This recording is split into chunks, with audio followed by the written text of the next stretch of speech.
Nous allons commencer donc par un mot de prière. Claude, s'il te plaît, débloque ton micro et remets ce moment à Dieu, s'il te plaît. Claude Mungiama.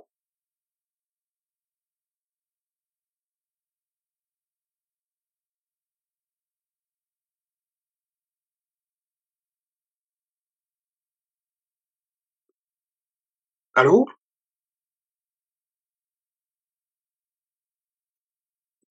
Nous t'entendons, Claude. Ok, merci.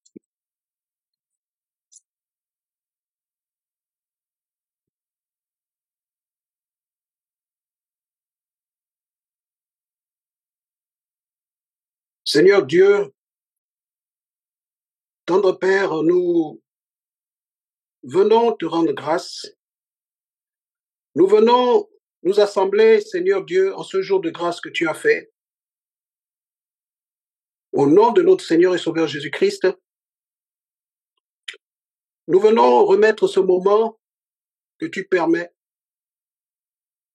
entre tes mains. Seigneur Dieu, nous venons te dire infiniment merci pour ce que tu permets maintenant, Père. Merci, Père, pour ce jour que tu as permis que nous puissions voir. Nous nous sommes couchés, nous nous sommes endormis. Voilà que nous nous sommes levés, seulement par ta grâce, Père. Merci infiniment, Père très saint, pour tout ce que tu fais. Seigneur Dieu, c'est une grâce infinie que nous avons de pouvoir aujourd'hui encore méditer ta parole qui est vérité. Père très saint, je t'en supplie, ouvre nos intelligences afin que nous puissions comprendre, afin que nous puissions garder et pratiquer, Seigneur, ce que tu veux bien que nous puissions recevoir aujourd'hui, Père. Seigneur, permets que toute chose soit faite par ton Saint-Esprit et seulement ton Saint-Esprit, Père. Seigneur, que tout ce qui puisse être, Seigneur, fruit de la chair, ne trouve point accès au milieu de nous, Père. Seigneur, demeure dans le cœur, Seigneur, de tous ceux qui pourraient être amenés à intervenir pour l'édification de tous pendant ce moment. Père très saint, souviens-toi de tous ceux qui, Seigneur, donnent de leur temps, de leur énergie. Seigneur, donne de tout ce qu'ils peuvent, Seigneur, dans ces temps difficiles, pour l'œuvre pour laquelle tu nous as fait en réalité, Père. Pour la propagation de l'évangile véritable de notre Seigneur et Sauveur Jésus-Christ, Père. Souviens-toi d'eux, Seigneur, dans les nations où ils se trouvent, Père. Père très saint, Seigneur Dieu, merci infiniment pour, Seigneur, cette merveille, Seigneur, que tu nous accordes en ce moment même, Père. Car, Père, nous ne mesurons pas combien de fois, Seigneur, nous avons cette grâce infinie par notre Seigneur Jésus-Christ. Merci pour tout, Père éternel. Merci pour, Seigneur, les frères et sœurs réunis par tous les moyens, Seigneur, que tu permets. Nous te bénissons, Père. C'est au nom glorieux de notre Seigneur et Sauveur Jésus-Christ que nous t'avons prié, Père. Amen. Amen, amen, amen. Dieu soit loué, Dieu soit loué. Et je commence d'abord par un témoignage comme le frère Claude a dit dans sa prière, dans la prière. Nous ne méritons pas les grâces de Dieu. Dieu nous a protégés et nous avons eu de terribles orages, des tornades à travers le Texas. Et des fois, nous sommes comme les petits enfants, nous sommes tellement insouciants. Je ne savais pas à quel point ça devait être catastrophique. Et nous recevions des alertes à nos téléphones. prenez immédiatement le refuge, cherchez le refuge immédiatement. C'est le message, ça ne me disait rien. Et ce jour-là même, je ne sais pas si c'était jeudi soir ou ce jour-là ou vendredi soir, je ne sais pas exactement. Je crois que c'était jeudi soir, exactement. Je me suis permis de faire le barbecue dehors. Il y a même une grosse branche qui est tombée devant moi, une grosse branche d'arbre qui est tombée. Elle n'a fait du mal à personne. Et elle n'a rien détruit. Mais j'étais en train de faire le barbecue. Il y avait même un tonnerre qui a été comme une bombe. Et comme un enfant, on ne se souciait pas. Et ce n'est pas dit que nous devons être imprudents, mais la Bible a dit que nous devons être comme les petits enfants. Je commence par ce petit témoignage. Donc j'étais là en train de faire un barbecue à la Texan dehors. Et il y avait donc cet orage. Et j'avais même besoin de mon parapluie. C'est quelque chose que j'ai promis aux enfants. Et comme j'ai promis, et quand il y a une promesse, et surtout nous parents, quand vous promettez quelque chose, qui neige, qui vente, qui est un tremblement de terre, il faut exécuter la promesse. Donc j'étais là dehors avec mon parapluie, il y avait vraiment cet orage, c'était terrible, vraiment. Et en fait, je sous-estimais cela. Mais dans les régions avoisinantes, même pas loin de là où nous sommes, il y a eu des dégâts, des catastrophes. Surtout des catastrophes, enfin des dégâts plutôt pas tellement en perte humaine, mais des maisons détruites, des arbres arrachés, des ponts détruits. Et nous rendons grâce à Dieu, ce n'est pas... Et donc, la raison pour laquelle j'en parle, quand on regarde les nouvelles, on capte les nouvelles sur les télévisions locales, on se rend compte à quel point c'était vraiment dévastateur. Et Dieu nous garde. Je commence par cette exhortation. Ne vous souciez de rien. Qu'on annonce qu'il y a un tremblement de terre dans votre ville. Si Dieu vous a gardé. Si j'avais su ces informations, peut-être j'aurais réfléchi encore avant de faire le barbecue. Mais donc, ça veut dire que nous soyons vraiment. Enfin, la plupart des informations que nous recevons à la télévision, ça peut nous effrayer, ça peut nous amener à avoir la peur, à être effrayé. Et il y a eu des dégâts. Et il y a un décès qui nous a choqués, qui choque tout l'État du Texas. Une dame qui a été écrasée par sa voiture. Ça a été vraiment, ça nous a choqués. Tout le Texas en parle. Il y avait la pluie et elle a dit à son mari, il faut que j'aille déplacer la voiture parce que l'arbre là risque de tomber sur la voiture. Il faut que j'aille déplacer la voiture. Il y avait un gros arbre. Elle dit à son mari, il faut que j'aille déplacer la voiture. L'arbre risque de tomber sur la voiture. Et quand elle est allée, au moment où elle veut déplacer justement la voiture, c'est là où l'arbre tombe. Elle a été écrasée sur le champ. Ça m'afflige, ça a choqué tout l'État du Texas. Nous sommes sous le choc et moi particulièrement, c'est comme si je connaissais cette femme. Et ça nous donne les larmes aux yeux de savoir que quelqu'un est mort comme ça alors que ce qu'elle anticipait, elle anticipait, dit à son mari, laisse-moi aller déplacer la voiture. Et quand elle va déplacer la voiture, le gros arbre tombe sur le champ. C'est terrible comment la mort l'a appelée et elle est décédée. Donc voilà, comme Claude a dit dans la prière, nous ne méritons pas les bienfaits de Dieu. Nous ne méritons pas les bienfaits de Dieu. Dieu est merveilleux. Dieu nous protège. Et prenons le temps d'apprécier chaque jour où nous pouvons être en vie avec nos familles, avec nos enfants. Apprécions tout temps, tout temps. Bien de fois, nous demandons de grandes choses à Dieu. Nous voulons ceci, nous voulons cela. Mais le souffle de vie que nous avons, nous devons être appréciatifs. Je ne sais pas si on dit ça en français. Des fois, je parle anglais, même sans m'en rendre compte. Nous devons être appréciatifs, disons, être reconnaissants de ce que Dieu fait pour nous, pour son souffle, pouvoir voir ce jour, pouvoir partager la parole de Dieu comme nous sommes sur le point de le faire. Et voilà mes frères, je n'ai pas prévu d'enseignement. Je me disais que si le frère Achille se pointe, j'ai dit Seigneur Dieu, si le frère Achille se pointe, c'est lui qui devrait enseigner. Et comme il n'est pas là, je pense que je vais poursuivre avec un enseignement, une exhortation, le plan B. C'était le plan B. J'ai dit Seigneur Dieu, je n'ai pas d'enseignement aujourd'hui. Mais si Achille est là, peut-être qu'il sera là avant la fin de cet enseignement, je voulais lui donner la parole pour qu'il nous exhorte. C'est l'inspiration que j'ai eue. Et il n'était pas là. Je me rends compte que peut-être ce n'était pas peut-être la volonté de Dieu. Donc, je dois poursuivre avec le plan B. Alors, le plan B est le suivant. Je vais continuer à nous exhorter à être vaillants pour la vérité, à être bouillants pour la vérité, à ne pas avoir peur d'être bouillant pour la vérité, à être engagé pour la vérité. Il y a des frères là, ça fait des années, ils sont dans le Seigneur, ils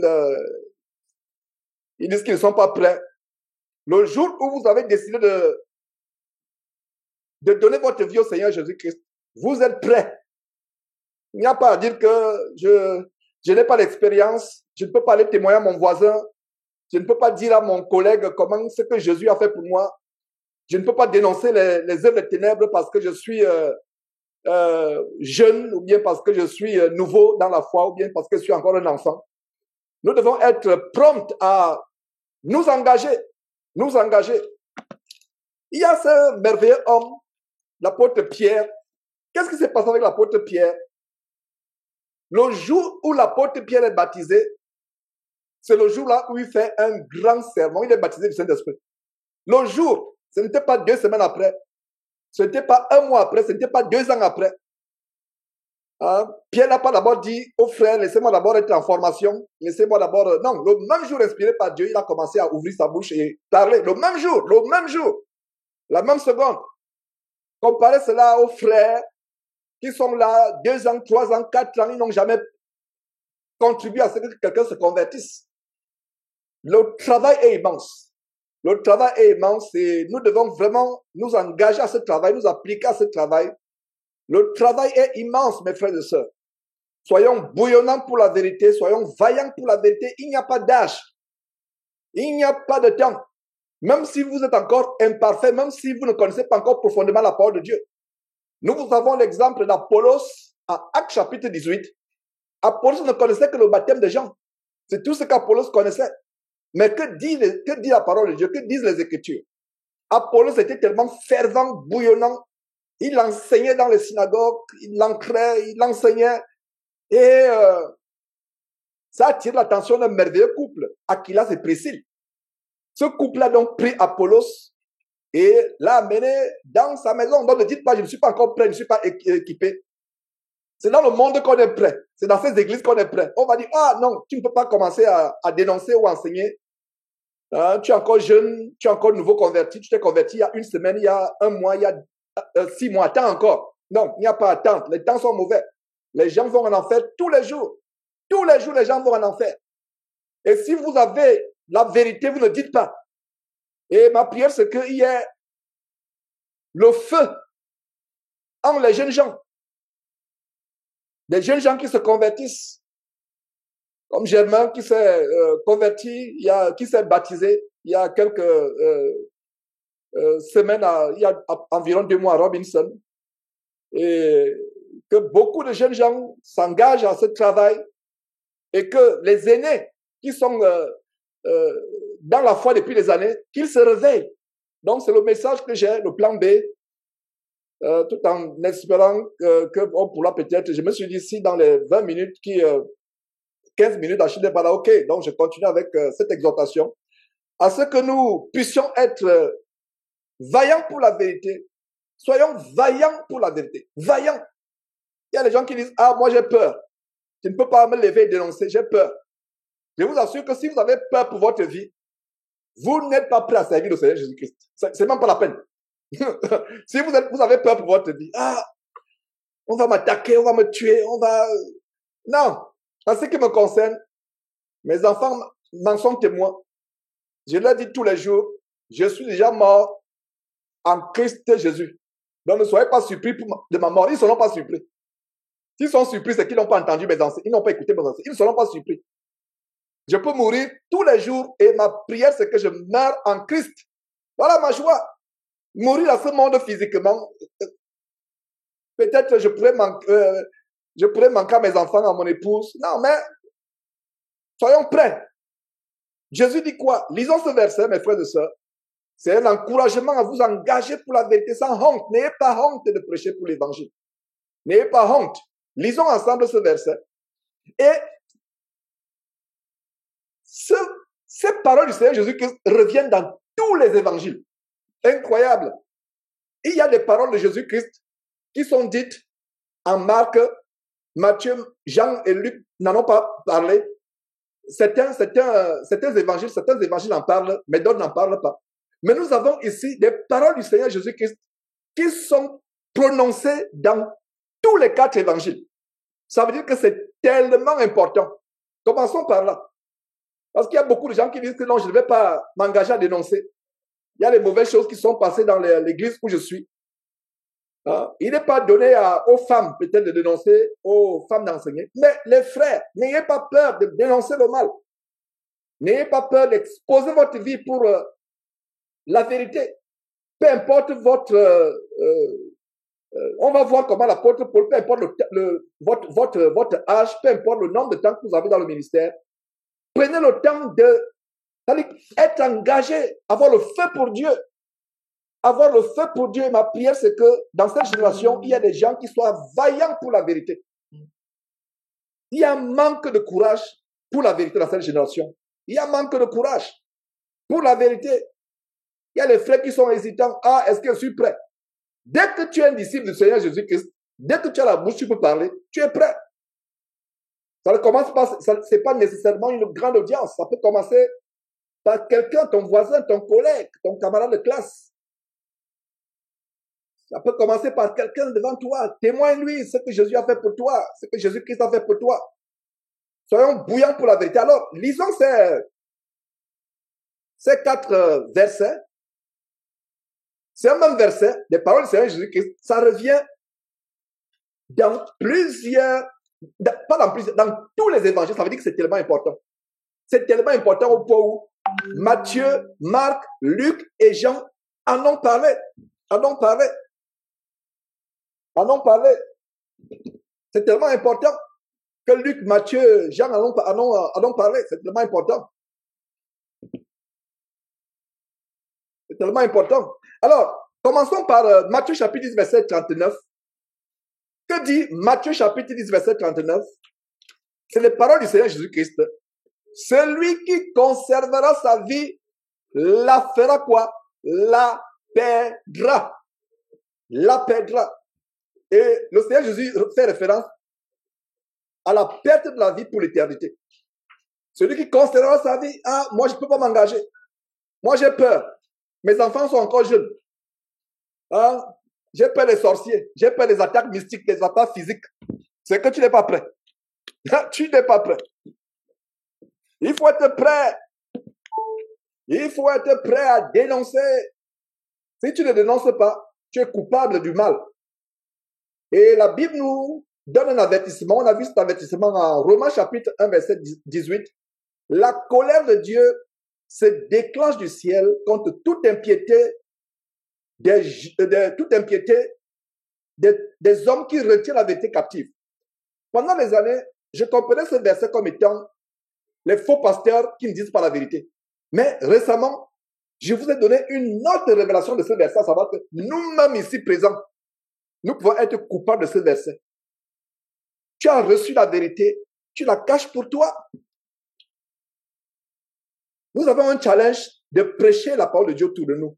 Surtout nous les frères. Vous les femmes, prêchez par votre comportement. Prêchez en donnant votre témoignage. Vous les sœurs en Christ.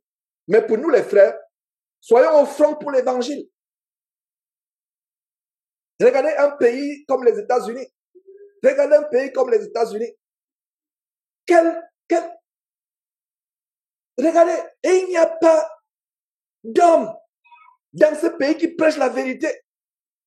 Et j'ai partagé mon témoignage en direct il y a une semaine, du témoignage de mon fils qui a été converti. Il est né dans la parole de Dieu. Il entend cette parole de Dieu depuis le ventre de sa mère. Il m'a entendu enseigner des milliers et des milliers de temps. Je ne savais pas à quel point l'ennemi l'avait détourné. Et en passant, il n'a donné que la partie superficielle de son témoignage. Il va partager son témoignage au fur et à mesure. Il va partager son témoignage. Incroyable comment l'ennemi veut détruire les enfants des chrétiens, surtout les serviteurs. Il a été exposé aux mauvaises influences. Et par ses influences, il a fallu être détruit. Il a été baptisé il y a une semaine. Et il me dit, papa, j'ai un feu à moi. J'ai le feu d'exposer, de faire le contraire de ce que je faisais. Dieu lui a donné une intelligence extraordinaire. Il a dit, au lieu de mettre cette intelligence au service de Satan comme je le faisais, pensant servir Dieu, je vais la mettre au service de Dieu. J'ai été surpris pour il a fait une première vidéo. Il me l'a montré. Je vous assure que je ne reconnaissais pas mon fils. J'ai écouté la vidéo, j'ai dit, waouh, ça c'est quoi ça? J'ai écouté. Je lui ai un peu fait les remarques. Je lui ai dit, mon fils, prochainement, soigne ton physique un tout petit peu quand tu te présentes. J'ai dit, non, non, non. Il me connaît rigoureux. J'ai regardé cela. Ça m'a regardé. J'ai dit, Seigneur, j'ai prié depuis des années pour qu'il y ait dans ce pays quelqu'un qui prêche aux Américains, qui montre la vérité aux Américains, parce qu'elle ne peut pas être dispersée. Je prêche aux Américains, je prêche parce que mon ministère, c'est pour les francophones. Mais quand j'ai suivi cela, lui et moi, on a eu une conversation. J'ai dit, mon fils, est-ce que tu sais que tu peux mourir pour l'évangile à tout moment? Et par sa réaction, j'ai compris que il était prêt à mourir pour l'Amérique en entrant dans l'armée américaine. Alors pourquoi n'est-il pas prêt? S'il était prêt à mourir pour l'armée américaine, il était prêt. C'était un miracle qu'il n'aille pas dans l'armée. L'enfant là pouvait, je ne sais pas, il était furieux quand on disait qu'il n'y a pas question d'armée. Dans ma maison, dans ma progéniture, aucun homme ne portera les armes, homme ou femme. Dans ma famille, il n'y aura pas d'armée. Donc, j'ai ouvert une parenthèse tout simplement avant de revenir sur cet enseignement. Il voulait aller à l'armée. C'était la première délivrance. Il contactait même des frères en Christ avec qui nous ne sommes plus ensemble. Que papa ne veut pas que j'aille à l'armée. Est-ce que tu peux me donner les versets? Parce qu'il essaie de me convaincre avec les versets bibliques. Ça ne passe pas. Il y avait la passion. Alors, s'il était prêt à mourir pour l'armée américaine, pourquoi n'est-il pas prêt à mourir pour Dieu? J'ai dit, là, je commence. Là, tu me convaincs, mon fils. Tu me convaincs. Il est prêt à mourir pour Dieu. Et je lui ai dit, mon fils, pour moi, tu es déjà mort. Il y a une semaine, jour pour jour, tu es entré dans les eaux du baptême. Quand tu es sorti, tu es mort. Ça veut dire que si Winton va prêcher quelque part, il reçoit une balle, il meurt. Je suis dans la joie. Et c'est la même chose que dire à mes enfants, vous qui m'écoutez, si je meurs parce que je prends la parole de Dieu, je suis dans la joie. Enfin, je vous recommande d'être dans la joie. Parce que moi qui suis mort, bon, je suis encore dans le repos de Dieu. Je n'ai plus de souvenirs par rapport aux choses du monde. Mais vous qui restez, soyez dans la joie.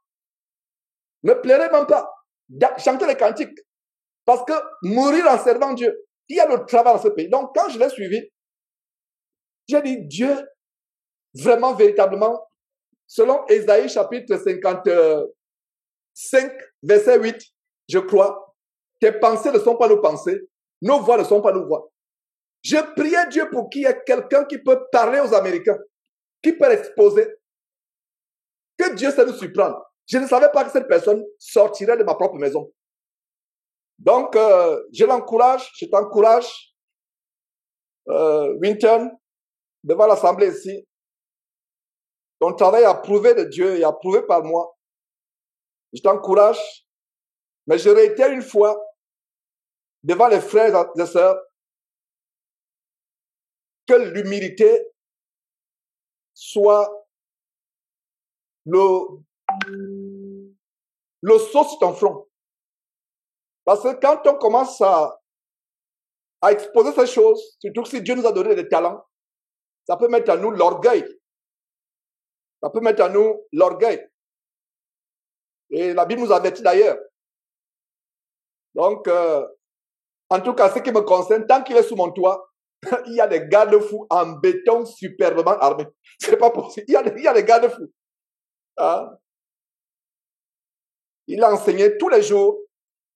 Nous avons redoublé les enseignements pour le préparer.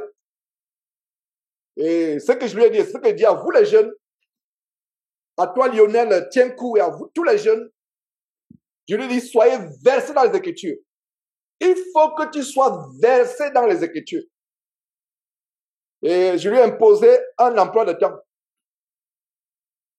De 6 heures, quand il se réveille jusqu'à 14 heures, il est dans la Bible. Tous les jours, dans la Bible.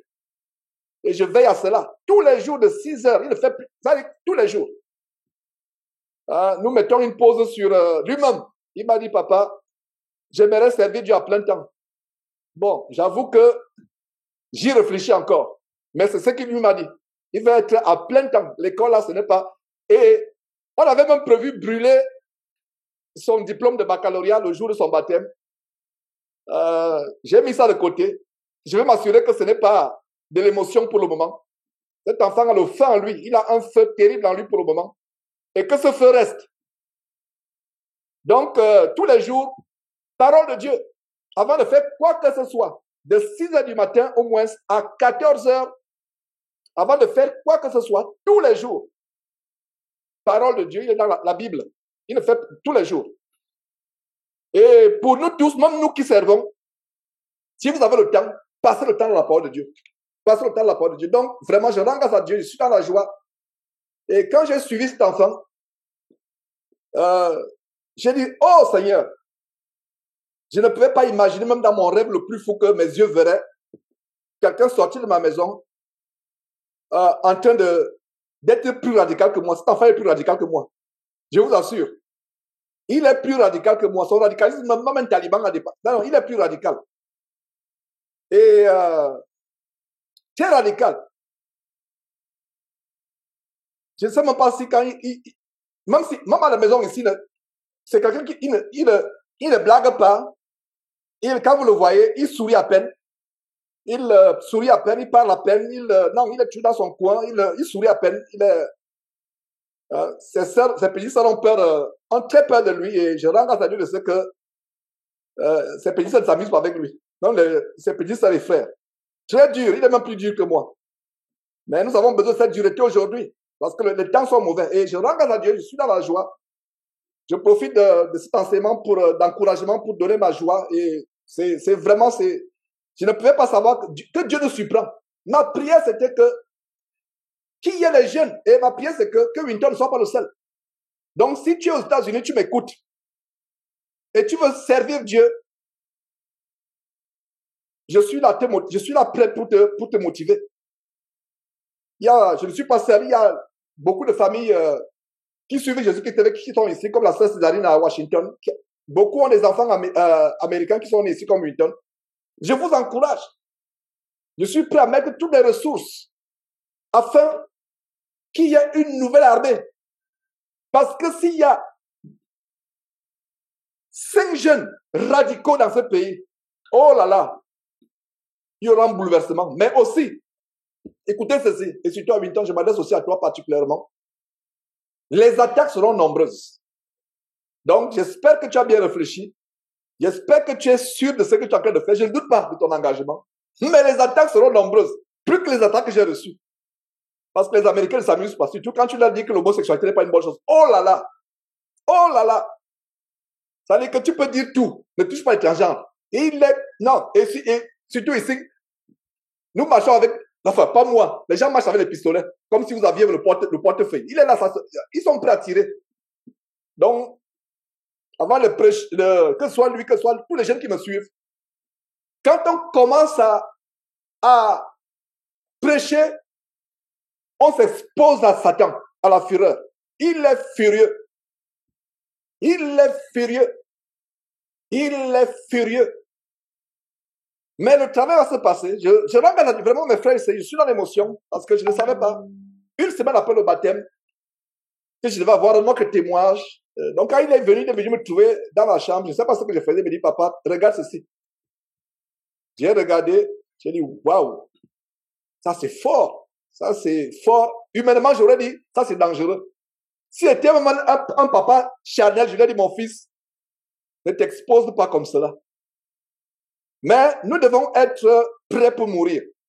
C'est un engagement à prendre. Soyons vaillants. Et quand vous avez décidé, et il n'y a plus de marche arrière.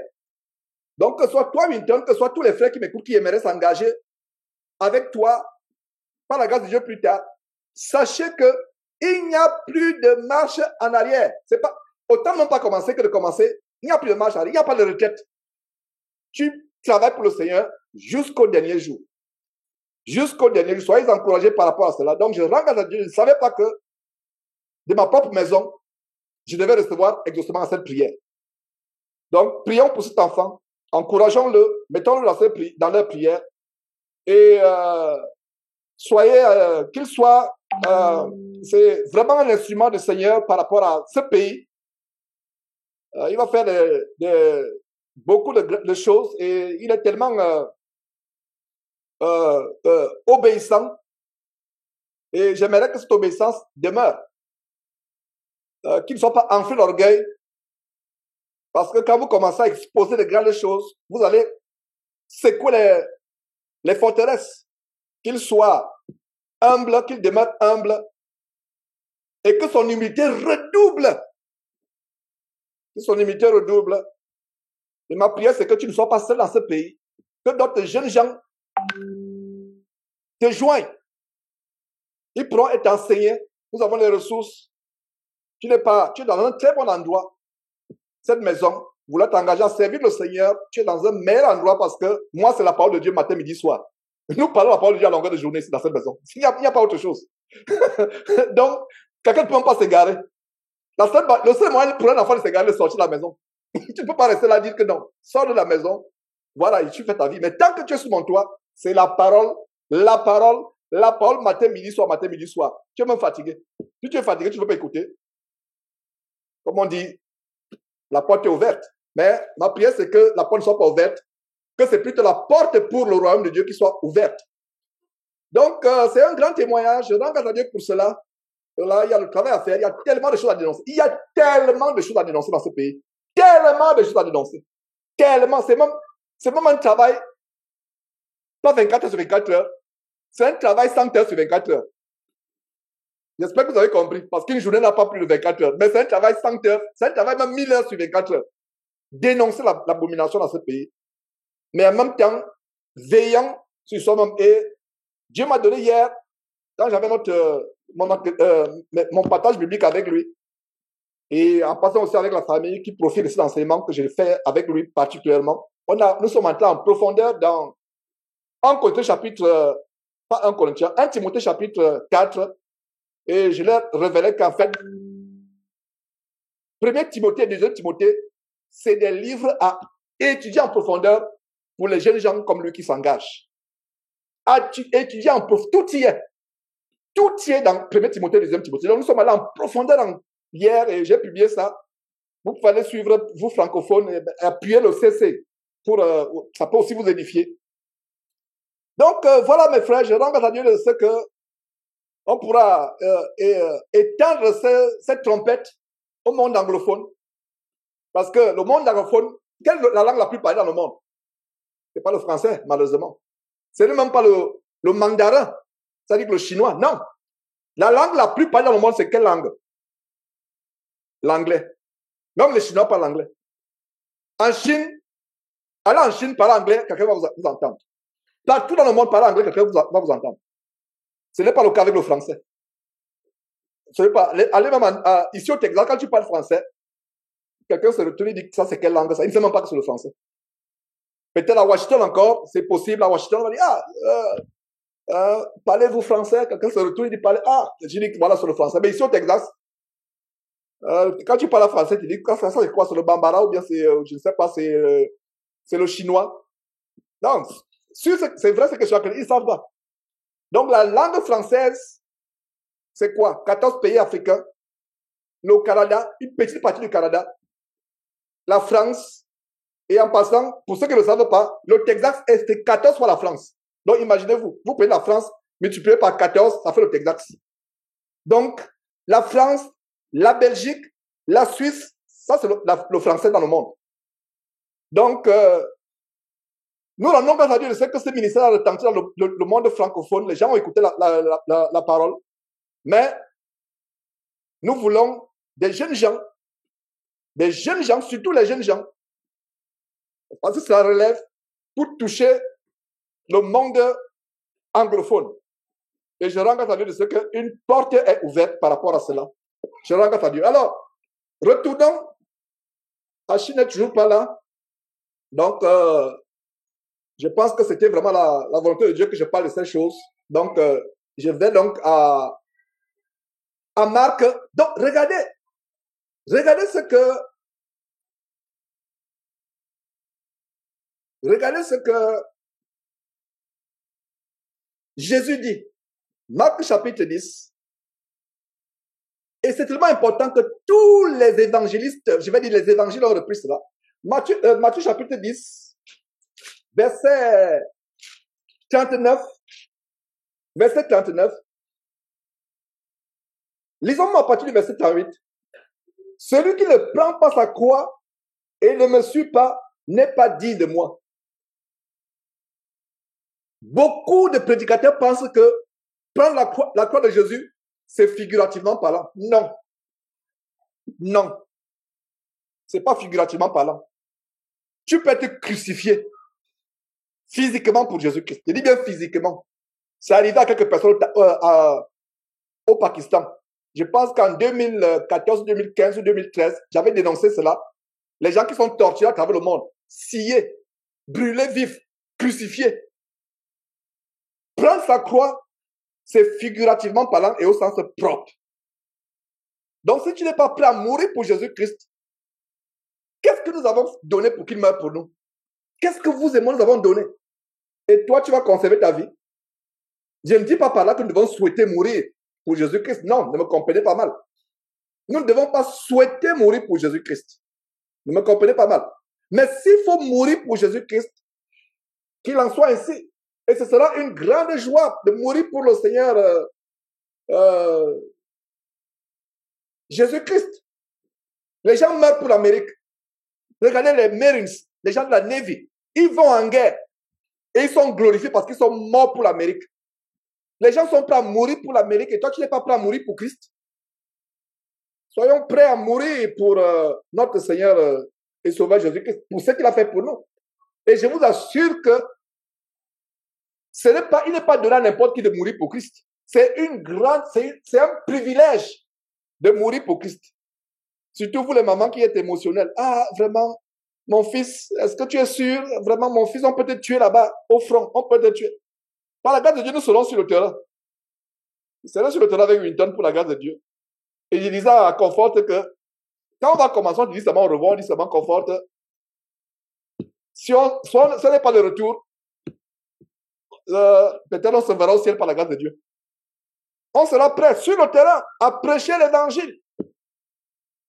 Et ça ne doit pas être ma détermination à moi et la détermination de Winton. Ça doit être la détermination de tout le monde. Nous serons sur le terrain, prêcher la parole de Dieu. Et ça ne doit pas se limiter dimanche sur Internet. On se remet, dès qu'on se voit là, on part. Et voilà, on se voit encore dimanche prochain. Non, chacun de vous. Dès qu'on dit Amen, c'est votre responsabilité dans votre quartier, dans votre ville, d'ouvrir la bouche, de prêcher, d'être vaillant, de ne pas être honteux. Il y a deux choses qui bloquent les frères dans la prédication. Il y a la honte. Ah, on va me regarder bizarrement. Ah, on va se moquer de moi. Ah, peut-être je parle avec l'accent. Ou alors, je ne sais pas, les gens vont se moquer de moi, je ne sais pas bien parler français. On va se moquer de moi. Je ne sais pas bien parler anglais, on va se moquer de moi. Non, n'aie pas honte. Donc, premier blocage, les gens ont honte. Deuxième blocage, les gens ont peur d'être en prison. D'être en prison. Tu peux être en prison à vie pour l'évangile. Tu peux être en prison à vie. Si tu es en prison parce que tu as commis un crime, c'est pas de ça que je parle maintenant, parce que si tu as commis un crime et tu es en prison, tu mérites. C'est ta punition. Tu as enfreint la loi des hommes, tu mérites. Et rends grâce à Dieu, peut-être étant en prison, tu peux te repentir. Mais si tu vas en prison alors que tu n'as pas mérité, on t'accusait injustement parce que tu prêches l'évangile, sois dans la joie. Tu peux mourir. Tu peux être tué. Donc, il n'y a pas de temps à dire que je vais attendre. Je vais vous montrer quelqu'un avant le jour de la Pentecôte, avant son baptême et après son baptême. Je vais parler de Pierre. C'est par là où je vais finir. Je vais parler de Pierre. Qu'est-ce qui s'est passé avant et après? Qu'est-ce qui s'est passé avant et après pour Pierre? Mais voyons comment Jésus dit que prends sa croix. C'est-à-dire que sois prêt à être pendu au bois pendant 3 heures de temps, comme Jésus. Ma chair n'aime pas ce que je suis en train de dire là. Ma propre chair n'aime pas entendre ce que je suis en train de dire. Mais je rends grâce à Dieu de ce que l'Esprit de Dieu en moi se réjouit de ce que je dis. Ma prière, c'est que l'Esprit de Dieu en toi, si du moins tu as l'Esprit de Dieu en toi, que l'Esprit de Dieu en toi se réjouisse d'entendre que tu es prêt à être crucifié physiquement avec les clous. Ta chair se déchire, le sang coule. Tu meurs sur la croix. Les gens te regardent, ils crachent sur toi, ils te lancent les pierres. Ils te disent, viens qu'on nous prêcher ici au quartier. Viens qu'on nous prêcher. On va voir comment tu vas encore nous prêcher, tu vas que de mourir. Et au lieu de les insulter, prie le Père pour eux. Vous pensez que ce qui arrive à Étienne ne peut pas nous arriver? Donc ce n'est pas un jeu. Prêcher l'évangile, ce n'est pas l'amusement, ce n'est pas un jeu. C'est un engagement à dire, le monde va écouter l'évangile, qu'il veuille ou qu'il ne veuille pas, ils vont écouter. Et je suis prêt à donner ma vie pour que le monde écoute l'évangile. Voilà le radicalisme que ma prière, voilà le radicalisme qu'on va avoir de la part des jeunes. Être radicaux. Être radicaux. Être radicaux. Si quelqu'un vient dire non, oh mon frère, ne t'engage pas vraiment, on peut te tuer, dis à la personne, arrière de moi Satan. Parce que c'est Satan qui parle à la personne. C'est Satan qui parle, ce n'est pas Dieu. Parce que nous voyons ici que nous devons être vaillants pour la vérité, on va voir cela. Vaillants pour la vérité. Alors, regardez ce que la parole de Dieu dit ici. Verset 38. Celui qui ne prendra pas sa croix et celui qui ne prend pas sa croix et ne me suit pas, n'est pas dit. Regardez, n'est pas dit. Oh là là, c'est un mot fort. Je ne sais pas si vous comprenez ce mot comme moi. N'est pas dit. N'est pas dit. Celui qui ne prend pas sa croix et ne me suit pas, n'est pas dit. N'est pas dit de moi. Et qui ne veut pas être dit? Beaucoup ne sont pas dits. Beaucoup ne sont pas dits. Ouvrons une parenthèse avec Somme 45 versets. Somme 45 verset 3. Voyons cette déclaration. Somme 45 verset 3. Mettons un doigt. Mettons un doigt. Vaillant guerrier, sans ton épée. Voilà. Jeunes gens, écoutez-moi. Jeunes gens, pourquoi je m'intéresse? Vous ne pouvez pas savoir ma joie quand un jeune se convertit. Parce que c'est les jeunes. La Bible dit quoi? Jeunes gens, vous avez vaincu le malin. Dieu s'attend à ce que les jeunes gens soient victorieux sur le malin. Le péché, la masturbation, la pornographie, l'addiction aux drogues, l'accoutumance aux drogues. Jeunes, soyez vainqueurs, soyez plus que victorieux. Voilà ce que Dieu attend de nous. Soyons vainqueurs. Alors, qu'est-ce que nous voyons? J'ouvre une parenthèse. Ce merveilleux verset, 145, lisons 2, à partir du verset 2, 145, qu'est-ce que nous voyons au 145? Au chef des chantres, sur les lits des fils de Corée, cantique, chant d'amour. Lisons-nous à partir du verset 2. Verset 2, tu es le plus beau des fils de l'homme. La grâce est répandue sur tes lèvres. C'est pour ça que Dieu t'a béni pour toujours. Quelle belle parole. Dieu dit quoi? Tu es le plus beau des fils de l'homme. Que dit la parole de Dieu? Qu'ils sont beaux les pieds qui annoncent la vérité. Oh là là. Qu'ils sont beaux les pieds qui annoncent la vérité. Qu'ils sont beaux les pieds qui annoncent la vérité, mes frères et sœurs. Et regardez comment ce verset confirme vraiment, ce verset 40, le verset 2, confirme qu'ils sont beaux les pieds. Et là, je suis en train de citer Ésaïe 52, verset 7. Qu'ils sont beaux les pieds. de celui qui apporte de bonnes nouvelles. Et c'est ce que Paul reprend en Romains chapitre 10, verset 15. Paul reprend Ésaïe 52, verset 7 dit qu'ils sont beaux sur les montagnes, les pieds de celui qui apporte les bonnes nouvelles, qui publie la paix. La paix est en Christ. Publier l'évangile, c'est publier la bonne nouvelle. C'est publier la paix. La Bible dit que tes pieds sont beaux. Les gens vont se moquer, par exemple, de toi. Mais Dieu dit que tes pieds sont beaux. Pendant que tu évangélises, les gens vont se moquer de toi. C'est-à-dire, celui-là, il vit encore avec ses bêtises, il vit encore avec ses histoires, sa folie de la Bible, là. Ils vont t'insulter, Voilà encore les born again. Ils vont t'insulter. Mais n'aie pas honte. Ils vont t'insulter, mais Dieu dit quoi? Tes pieds sont beaux. Regardez, Ésaïe 52, verset 6.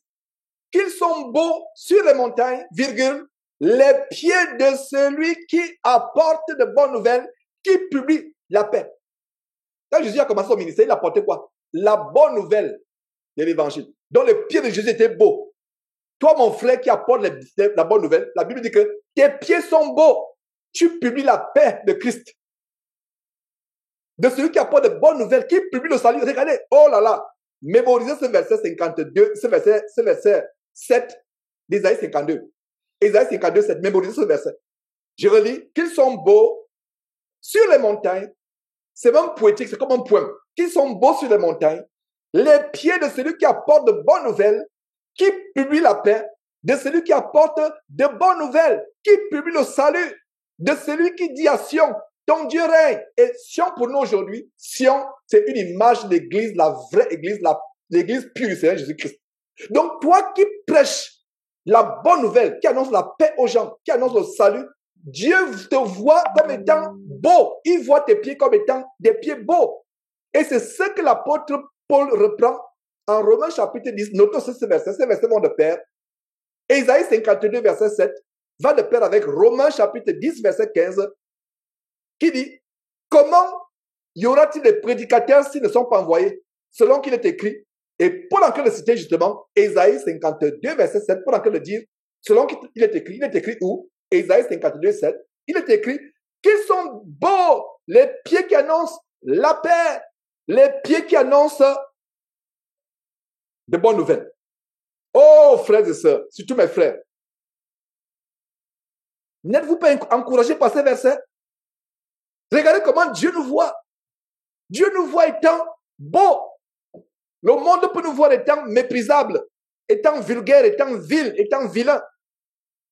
Ça, c'est comment le monde peut nous voir. Nous qui prêchons la parole de Dieu, nous sommes une odeur méprisable. Quelqu'un fait un commentaire au bas d'une vidéo que Winton a postée. Et Winton, justement, soit prêt à ces insultes. Quelqu'un a dit, incroyable comment un fils peut suivre l'abomination du radicalisme de son père. Voilà ce qu'il a écrit au bas de la vidéo. C'est incroyable comment un fils peut suivre un abomination. C'est ça parce qu'il a dit, c'était vraiment, c'est terrible comment un fils peut faire. Voilà le monde. Nous sommes dégoûtants aux yeux du monde. Nous sommes vilains. Nous sommes sales. Nous sommes impurs. Nous sommes sales. Mais la bonne consolation, c'est que, aux yeux de Dieu, nous sommes beaux. J'aimerais vous poser une question à vous, mes sœurs, mes frères. Vous aimeriez être trouvés beaux par les hommes sur les réseaux sociaux, sur Facebook, sur Instagram ou par Dieu? En tout cas, moi, j'aimerais être trouvé beau par Dieu. Dites tout sur moi. Insultez, critiquez, murmurez, dites n'importe quoi. C'est pas mon problème. Et ça, c'est un caractère d'un prédicateur. Tu veux t'engager à prêcher, voilà ce que tu dois faire. Qu'ils sont beaux les pieds. Dieu dit quoi? Tes pieds sont beaux. Quand tu parles, tu sors là, aller annoncer la paix. Oh, nos pays ont besoin d'entendre la paix. Le travail que nous allons commencer dans ce pays aux États-Unis, mon frère, tu peux le faire en France. Tu peux le faire au Togo. Tu peux le faire au Bénin. Tu peux le faire au Cameroun, au Gabon. Tu peux le faire. Que ta nation, ton peuple, ça commence même par ta famille. Écoute la parole. Beaucoup parmi nous aujourd'hui, nous avons, qui n'a pas de groupe familial sur WhatsApp? Presque tout le monde. J'avais même institué un groupe, j'ai fermé. Moi, j'ai institué un groupe familial WhatsApp, j'ai encore fermé. Et j'avais raison de fermer. Commencez, vous avez honte de prêcher sur les groupes familiaux WhatsApp. Vous avez honte d'exposer. Vous êtes dans un groupe, une tantine, un tonton ou un grand frère ou votre parent met une vidéo impudique ou un truc de comédie, quelque chose. Tu as peur de dire. Soyez vaillant. Achille, je ne sais pas si on a banni Achille du Canada, je ne sais pas si on a banni son groupe familial. Il me disait que là-bas, c'est fort, Georges. C'est le feu que j'envoie là-bas. Donc, je ne sais même pas s'ils m'ont banni ou je ne sais pas. Il faut qu'ils nous confirment si on a banni ou pas. Si on vous bannit, il n'y a pas de problème. Soyez bouillonnant, bouillonnant pour la vérité. Soyez chaud pour la vérité. Ce feu doit brûler constamment, constamment. Soyez chaud pour la vérité. La Bible dit qu'ils sont beaux. Tes pieds sont beaux. Dieu te voit beau. J'espère que vous n'avez pas oublié ces deux versets. Ésaïe 52, Ésaïe 52, verset 7. Et Romains, où Paul cite justement Ésaïe 52, verset 7. Romains chapitre 10, verset 5. Qu'ils sont beaux. Alors, ayant lu cela, retournons à Matthieu et voyons comment beaucoup, pas beaucoup, je vais dire tous les évangiles, tous les évangiles ont repris cela. Matthieu 39, verset 10.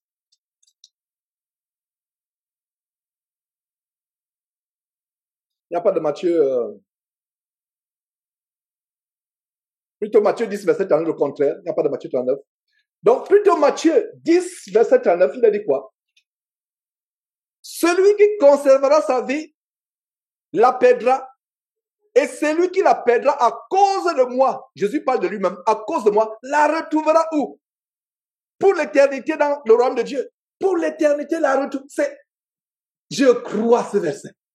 Que si tu perds ta vie pour Jésus-Christ, tu vas la retrouver.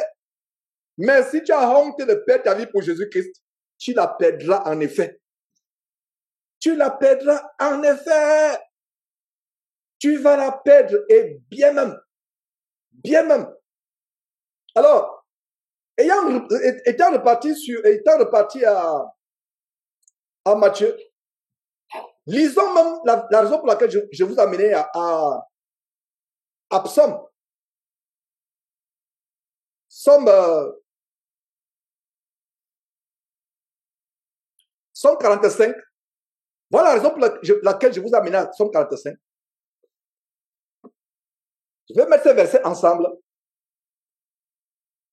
Parce que c'est Psaume 45, verset 2, qui nous a amené à ouvrir cette parenthèse pour amplifier la beauté aux yeux de Dieu de celui qui prêche sur la base d'Ésaïe 52, verset 7 et sur la base de Romains chapitre 10, verset 5.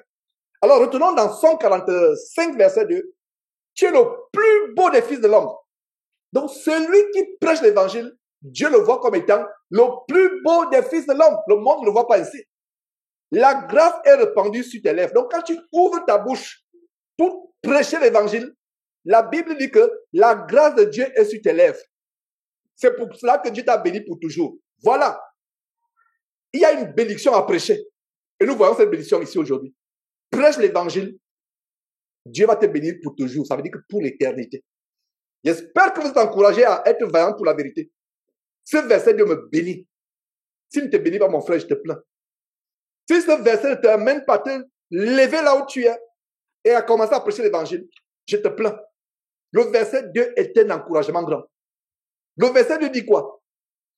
Relisons le verset 2. Relisons le verset 2. Le verset 2 dit ceci. Tu es le plus beau des fils de l'homme. La grâce est répandue sur tes lèvres. C'est pourquoi Dieu t'a béni pour toujours. Dieu t'a béni comment? Pour toujours. Pour toujours. Verset 3. Vaillant guerrier. Voilà. Soulignez le mot vaillant. Vaillant guerrier. Saint ton épée. Ta parure et ta gloire. Saint, vaillant guerrier. Si je peux donner un titre à cette exhortation improvisée, ce serait vaillant pour la vérité. Dieu t'appelle vaillant guerrier. Un guerrier a peur d'aller mourir. Pour vous qui aimez l'histoire, allez suivre l'histoire des Japonais à la Deuxième Guerre mondiale avec les kamikazes. Ils n'avaient pas peur de mourir.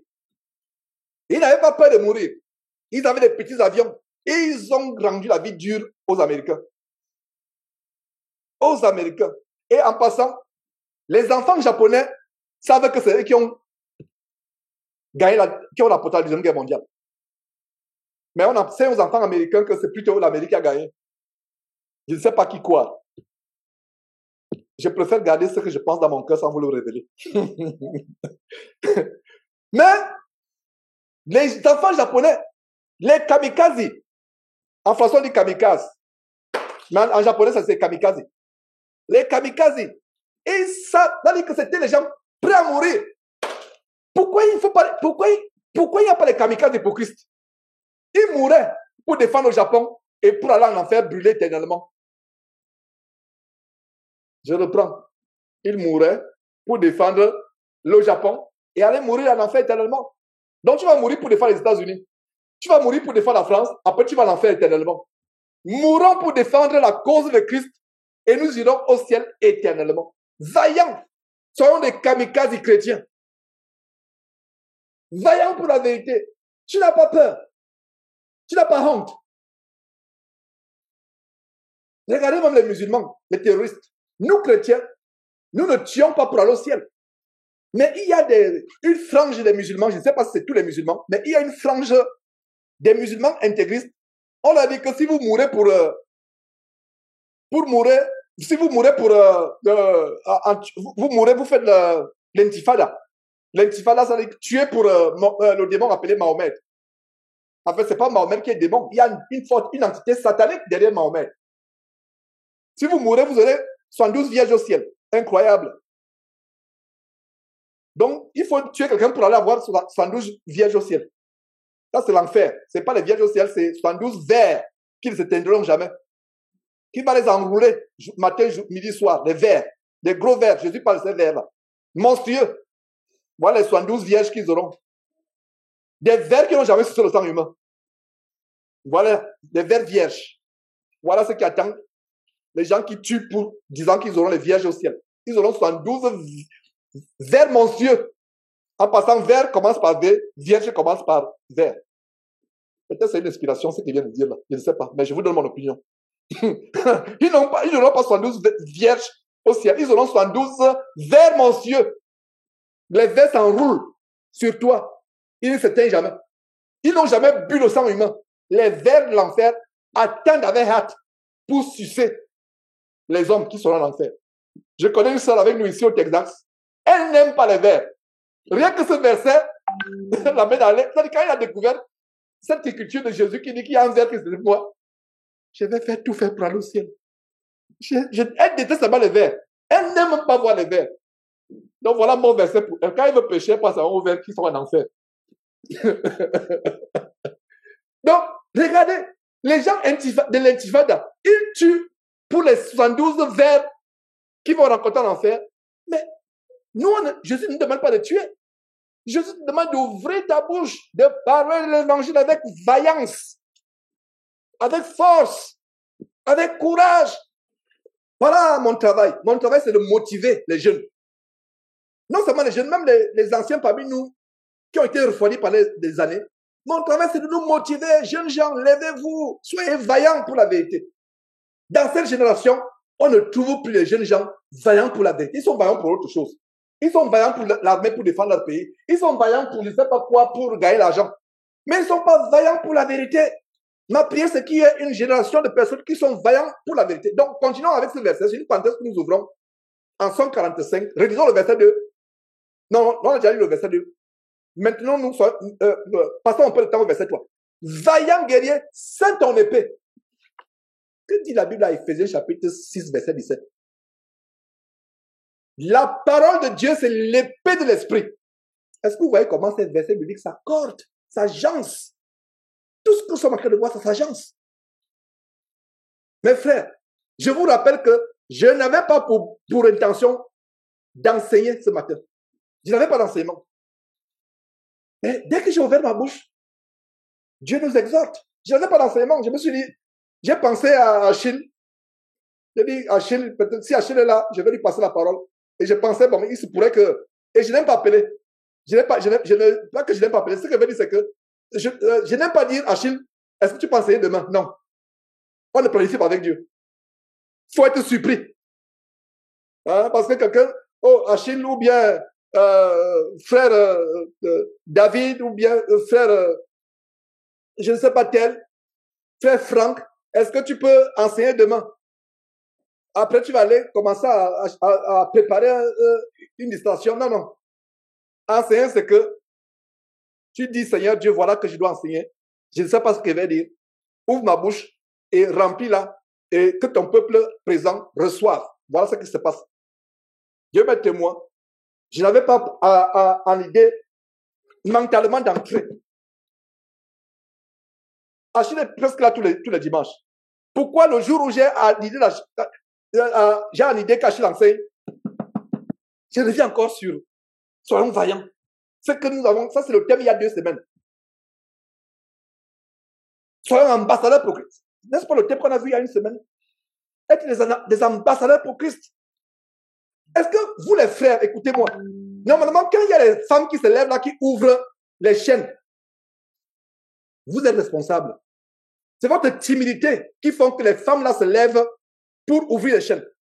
Il y a des femmes qui disent, je ne vois pas d'homme pour prêcher.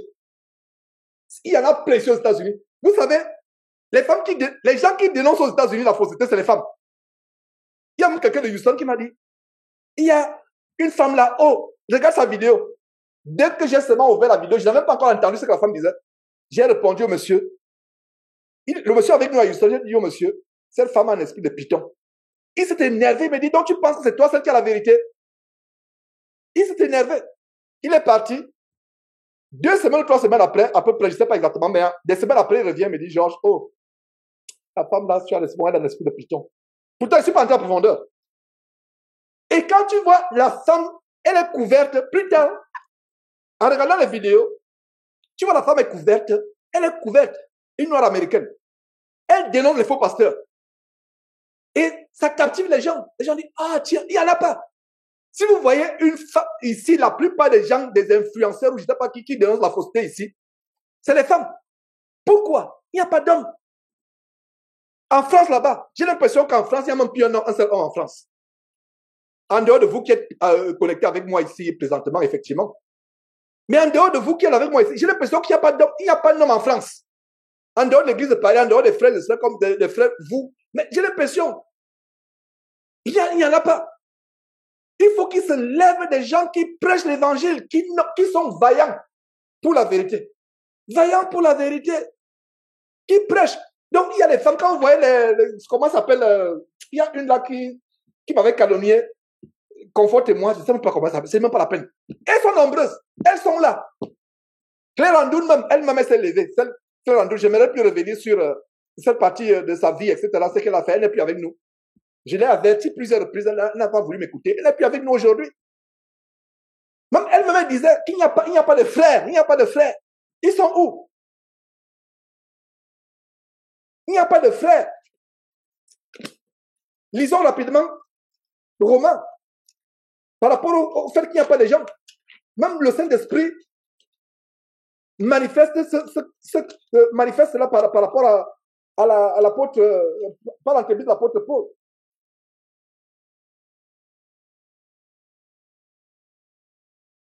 Verset 13 et suivant. On ouvre une parenthèse. Verset 13 et suivant.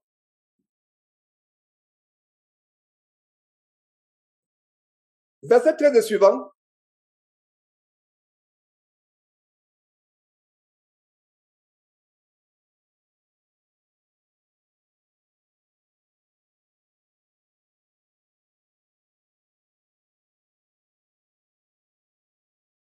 Oh mes frères, incroyable. Regardez le verset 13. Car quiconque invoquera le nom du Seigneur sera sauvé. Ça, c'est ce qu'il faut faire pour invoquer. Mais regardez le verset 14. Comment donc invoqueront-ils celui en qui ils n'ont pas cru? Et comment croiront-ils en celui dont ils n'ont pas entendu parler? Comment ça va se passer? Et comment entendront-ils s'il n'y a personne qui prêche? Comment vont-ils entendre que Jolos est un faux pasteur? Chili Jack est un faux pasteur. S'il n'y a personne qui dénonce qu'ils sont les faux pasteurs, comment entendront-ils que la dîme n'est plus d'actualité? Comment ils vont entendre qu'une femme doit se voiler avant de prier? Comment ils vont entendre qu'une femme doit bien s'habiller Comment ils vont entendre? Beaucoup de gens se retrouvent en enfer parce qu'il y a un manque de prédicateurs qui est dans la vérité. C'est pour ça que la Bible, vous comprenez pourquoi Dieu dit que ils sont beaux, les pieds de ceux qui annoncent la bonne nouvelle. Parce que ces pieds sont rares. Sois parmi ces pieds. Que tes pieds soient parmi ces pieds, mon frère. Ils sont rares. Ils sont rares. C'est pour ça que quand je trouve un jeune qui a le feu de Dieu en lui, oh, mes frères, la joie est immense. La joie est immense. Ayons le feu pour Christ. Tu n'as pas besoin, il y a des gens qui disent que il faut que j'achète la matos. Ça, c'est les jeunes qui aiment, les jeunes comprennent ce que je suis en train de dire. Si vous avez plus de 40 ans, peut-être, ou 45 ans, peut-être, vous n'allez pas comprendre. Les jeunes comprennent, il faut que j'ai la matos. C'est-à-dire qu'il faut que j'ai les gros baffles, il faut que j'ai les micros, il faut que j'ai la sono. Non, tu n'as pas besoin. Commence d'abord par ta voix. Commence par ta voix. Et quand Dieu voit comment ta voix, tu t'es gosé, comment ta voix est enrouillée à force de crier sur les marchés, peut-être Dieu pourra ouvrir les portes pour que tu aies la sono. Il y a les jeunes qui me contactent là, Georges, j'ai un projet, je vais commencer à évangéliser, je veux une sono. Il n'a jamais évangélisé. Mais il veut une sono. Et je discerne le mal, je discerne même l'escroquerie. Parce que comme ils savent que j'aime tellement voir les jeunes aider pour, je suis prêt à financer. Ils savent que je suis prêt à sortir l'argent, à dire que frère Abidjan, voilà une sono, voilà ceci, voilà un micro, je suis prêt. Il y a certains malins. Quand est-ce que tu as évangélisé au marché avec ta voix? Quand est-ce que tu as évangélisé? Commence par ta voix. Commence par ta voix, crie. Maintenant, quand Dieu va voir comment tu es en train de blesser tes cordes vocales, il va te consoler avec la sono. Mais ne mettons pas la chaleur dans les besoins. Je m'adresse à ce jeune. Ce jeune sait de qui je parle. En écoutant cela, il va se reconnaître. Ne pensez pas que vous êtes sage. N'essayez pas d'escroquer les gens. Ne savez pas. Il va se reconnaître, il est au Bénin. Donc, va sur le terrain. Prêche. Passe le temps. Aujourd'hui, je peux dire que nous sommes super équipés en tant que trompette chrétienne. Mais au début, je dois faire même une émission comment on a commencé. Je pense qu'on a encore la petite caméra. La webcam avec laquelle on a commencé, c'était une webcam. C'était une webcam. C'était une petite webcam de combien de... Une petite webcam, vous savez ça qu'on a commencé. Ça a été ainsi 1 an. Avec une webcam. Avec un petit micro. C'est tout. Jusqu'à ce qu'on est arrivé, plus de 5 ans plus tard, à avoir une télévision qui est diffusée sur toute l'Afrique à travers le satellite. Le même satellite où la RTG, la radio-télévision ivoirienne, camerounaise, gabonaise, sénégalaise, il y avait Jésus qui était à côté. Incroyable. Quel miracle. Voilà comment Dieu opère. Commence par ouvrir ta bouche. Et avant cela, c'était les petites vidéos sur YouTube, c'était les réunions physiques sur Skype. Il y avait encore Skype. Commencez par là. Ne cherchez pas les gros moyens. Oh, on va faire ceci, il y a les gros moyens. Non, il y a les escrocs. Donc, frère du Bénin, ton nom est sur le bout de mes lèvres, mais par amour, je vais taire ton nom. Repends-toi et aie les pensées pures dans ton cœur. Je ne pense pas que ta motivation soit pure. Donc, voilà, mes frères. Alors, regardons le verset. Comment donc, verset 14, il faut que les gens invoquent le Seigneur Jésus-Christ pour être sauvés. Alors, mais comment vont-ils invoquer celui à qui ils n'ont pas cru? Première question. Première question avec un point d'interrogation. Deuxième question. Et comment croiront-ils en celui dont ils n'ont pas entendu parler? Il faut que les musulmans entendent. Il faut que les évangélistes entendent. Parce que les gens qui sont plus éloignés du ciel, c'est les évangéliques, plus que les musulmans. Écoutez très bien ce que je suis en train de dire. Le ciel est plus loin des gens qui sont dans les dénominations pseudo-chrétiennes. J'ai donné un message du Seigneur il y a quelques jours. Les musulmans sont plus près. Mais c'est dommage, quand un musulman se convertit, où va-t-il? Dans une congrégation pentecôtiste, baptiste, évangélique. Nous avons du travail à faire. Nous avons du travail à faire. Cet évangile est répandu dans les quartiers. Nous avons des communautés dans les quartiers. Pour répandre cet évangile, regardez les témoignages. Je reviens à ce qu'il disait il y a 2 ou 3 semaines. Les témoins de Jéhovah. Regardez les Mormons, comment ils sont zélés. Ils ont leur vélo dans les quartiers à travers le Texas, à travers les États-Unis. Ils vont dans les quartiers prêcher. Les témoins de Jéhovah sont répandus. Ils frappent de porte à porte. Regardez comment les gens sont zélés pour enterrer les gens en enfer. Nous qui avons la parole de Dieu. Si nous sommes même 70 dimanches réunis ici, c'est même un miracle. Les gens n'ont pas le même engouement. La vérité, c'est vrai. Vous allez me dire, Georges, ça a été prophétisé, que dans la fin des temps, c'est la fausseté qui va se répandre. Vous avez raison, c'est vrai. Mais, c'est pas parce que c'est vrai que nous devons croiser les bras et dire que laissons les prophéties s'accomplir. Faisons notre part. Alors, comment les gens vont-ils entendre la parole de Dieu s'il n'y a pas les gens qui prêchent? Comment entendront-ils parler s'il n'y a pas les gens qui prêchent? Verset 15. Comment y aura-t-il des prédicateurs s'ils ne sont pas envoyés selon qu'il est écrit qu'ils sont beaux les pieds de ceux qui annoncent la paix, de ceux qui annoncent les bonnes nouvelles? Voilà, mes frères et sœurs. Donc, retournons, je suis presque vers la fin de mon enseignement. Je vous ai dit que je n'avais pas d'enseignement ce matin. Donc, dans peut-être 10 minutes, là, j'en ai terminé. Je n'avais pas d'enseignement. Je nous rappelle ces choses. Je nous rappelle ces choses. Et qu'est-ce que nous voyons? Matthieu chapitre 10, verset 39. Matthieu chapitre 10, verset 39. On a lu ce verset. Je relis encore ce verset.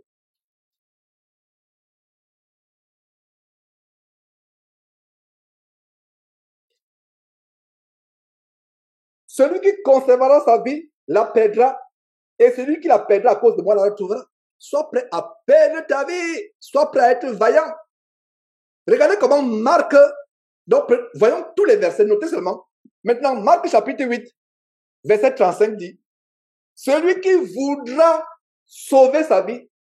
Donc, Marc dit la même chose que Matthieu chapitre 10, verset 39. Marc 8, 35 dit la même chose, mais en d'autres mots. Celui qui voudra sauver sa vie, la perdra. Mais celui qui perdra sa vie à cause de moi, Jésus faisant référence à lui-même, et de la bonne nouvelle sauvera. Regardez comment Marc ajoute un détail. Que tu meurs non seulement à cause de Jésus, mais tu meurs à cause de la bonne nouvelle. Et qu'est-ce que nous venons de voir sur la base d'Ésaïe 52, verset 7 et sur la base de Romains chapitre 10, verset 15, qu'ils sont beaux les pieds de ceux qui annoncent la bonne nouvelle. Donc ça veut dire que si tu meurs à cause de la bonne nouvelle, tes pieds seront toujours beaux jusqu'à l'éternité. Jusqu'à l'éternité, mes frères et sœurs. Soyez encouragés, soyez motivés. Répondez à cet appel. Répondez, Dieu t'appelle, jeune homme, à te lever, à être vaillant pour la vérité. Voilà ce que Dieu dit. L'appel de Dieu ce matin. Je précise encore que je n'avais pas d'enseignement ce matin. Incroyable. Je ne sais pas, j'ai demandé, est-ce que Achille est connecté? Est-ce qu'Achille est connecté? J'ai demandé 2 fois ce matin si Achille était connecté. Non, il n'est pas connecté. Voilà. Voilà pourquoi je précise encore. Je précise encore. Sois vaillant pour la vérité, jeune homme. Je prenais l'exemple des kamikazes japonais. Aujourd'hui, il y a les Marines américains, la Navy. Ils vont en guerre avec fierté. Dans l'avion. Là, l'avion n'a pas de siège. Hein. Ils s'asseyent. Ils ont des endroits où non, c'est un avion monstrueux. Ils n'ont pas de siège. Il n'y a pas de confort. Il n'y a pas de confort. Ils vont en guerre. Quand ils arrivent sur une zone peut-être forestière, une jungle, on les lâche pas par les chutes. Quand ils sortent, on les pousse même. Ceux qui sont peur, on les pousse. On les pousse. Si tu te fractures, tu te casses la tête là-bas, ou tu es accroché à un arbre, un aigle vient te dévorer, ou un mamba vient te piquer, ou bien un boîte à balles, c'est ton problème. Mais on te pousse dans la jungle. Tu es prêt à mourir pour le pays. Mais pour Christ, non, mes frères, j'espère que vous comprenez cet enseignement aujourd'hui. Et j'espère que ça vous booste. Ça vous booste. Oh, j'ai peur. J'ai honte. Ah, on risque de me tuer. Ah, j'aurai des attaques mystiques. Donc, les attaques mystiques sont plus grandes que Jésus-Christ. Ah, surtout vous les sœurs, soyez délivrés des émotions. Soyez délivrés des émotions, vous les sœurs en Christ. Soyez délivrés des émotions. Combien de fois j'ai déjà demandé aux sœurs en Christ de prier pour la délivrance des émotions? Ah, vraiment? Ah, les émotions. Soyez délivrés des émotions. Ne bloquez pas votre enfant à servir le Seigneur Jésus avec les émotions. Oh, mon fils, on risque de nous tuer ici. Mon fils, ta mère est pauvre. Donc, c'est la voie que tu as choisie. Au lieu de nourrir ta mère, c'est la voie que tu as choisie. Aller faire vraiment, ce fou des États-Unis te radicalise. Cesse d'aller sur Zoom dimanche. Cesse d'aller sur Zoom, il te radicalise. Donc, ta maman s'attend à ce que donc, c'est tout ce que tu veux faire de ta vie. Incroyable. Quand on dit perdre sa vie, c'est sa vie quoi?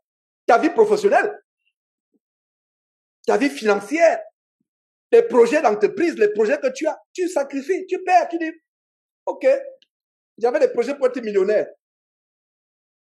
J'avais des projets pour être riche, pour être influent dans ce monde. Ah, j'ai choisi le projet pour la mort en Christ avec Jésus-Christ. J'ai choisi. C'est encourager vos enfants. Encouragez. Ne les forcez pas. Ne les forcez pas. Et vous, mes frères parents chrétiens, pères chrétiens, ne forcez pas vos enfants.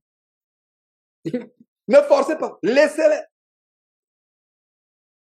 Soyez patients. Je reviens encore avec le témoignage de Winton. C'est une patience des années.